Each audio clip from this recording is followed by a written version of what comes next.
Hello, VIP, it's Alejandra. I'm going to talk to you today about your hip thrust for your Form Friday move. We got a lot to talk about, so let's go. A couple things you should know before you get ready to do a hip thrust is the difference between an anterior tilt, so when your booty pops out, you got that little arch in your back, versus a posterior tilt, where your pelvis tucks forward and your hips are shortened, right? Lengthened and shortened. You're going to want to know how to do this, so I want you to practice a couple of anterior to posterior tilts.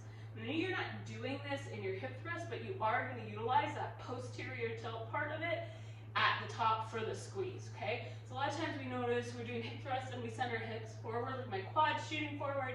This is nothing but quad work and a lot of pressure on my lower back. So I'm going to really practice tucking the bottom of my pelvic floor up to my navel, okay? That little Michael Jackson or your Magic Mike moment here allows you to squeeze the glutes. So you bring the bottom of your pelvis tilting forward. That's going to be important for your tilt. Now I'm going to angle the camera down a little bit so you can see the ground and get to see this hip thrust at a better angle while we do some body weight ones on the bench. So I would like to start here so I can really get my form right. So a tip that I learned was to drop down from my bench, straighten and extend my legs, and then I'm going to put my fingers down on the floor right about where my knees are. I'm going to use that as a starting point to where I'm going to put my feet. Just a starting point. That doesn't mean that's necessarily where your feet are going to stay. As far as the bench goes, this right now, my bench is really high, so generally I don't use my bench this way. I'm going to show you how I use it at home. But I can also put like a tiny platform or a tiny step right here to elevate my booty a little bit to make my bench more comfortable. But I'm going to want to put the bench underneath my shoulder blades, underneath, not on top. That's the sweet spot. So I'm going to have to lift up to do that a little bit. That's the sweet spot. So now I'm going to come up, and I notice right away I'm looking at my form in the camera. I can see one major error. Do you see my knees are not over my ankles, they're actually forward here. So if I'm doing a hip thrust like this, probably going to feel a lot of quads or my shins, not my glutes, okay? Also, it might prevent me doing that posterior tilt, and now all of a sudden my hips are up in the air. So I'm going to walk them forward a little bit. But now I've walked them forward, I have another error, I've gone too far. Notice how my knees are behind my ankles, okay? As I drop down, again, I might be feeling more quads. I'm not going to be in the right position. So I am going to try to take my knee and stack it directly over my ankle, okay? I'm going to drop my hips down. So I'm going to pivot on that space underneath my shoulder blades. I'm going to take my hands to my head just for my neck here, but I'll take them down so you can see what that looks like too. And I'm going to come up and do that posterior tilt squeeze. My chin lifts towards my chest. That's going to help encourage the squeeze. Okay, in between my reps, I can move my gaze forward and then my gaze up as I squeeze. If your neck starts to get tired, you can lay your head down, but this takes some of that posterior tilt out. So I like to lift the head here. Also, let me show you a couple times wrong. Hips up, notice the difference. Hips up, here I'm going to add that posterior tilt. It's a hip thrust, all right? Like it's exactly Magic Mikey, that's the moment, okay? So, or that's the movement.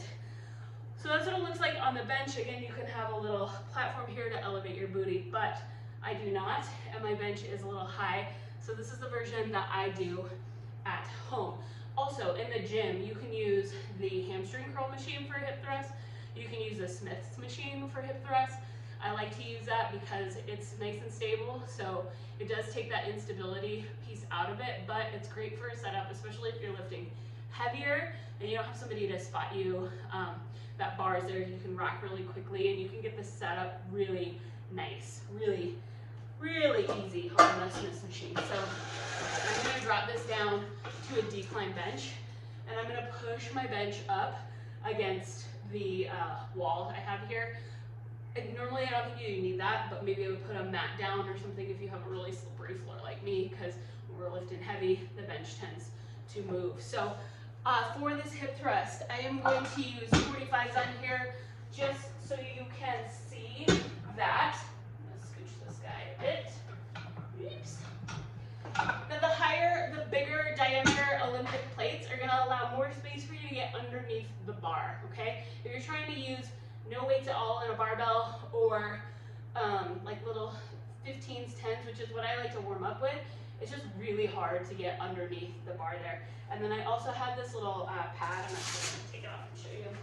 This is not mine, this is my mother-in-law's, but I use it all the time for hip thrusts because it adds a nice bit of cushion.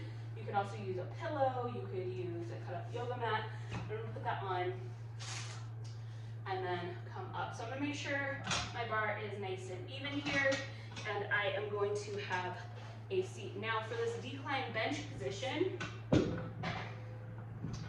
make sure this guy is nice and even on my hips. It's a little awkward setup because I had to get it out of my way. So it's a little lower than my right underneath my shoulder like I would for that other bench setup.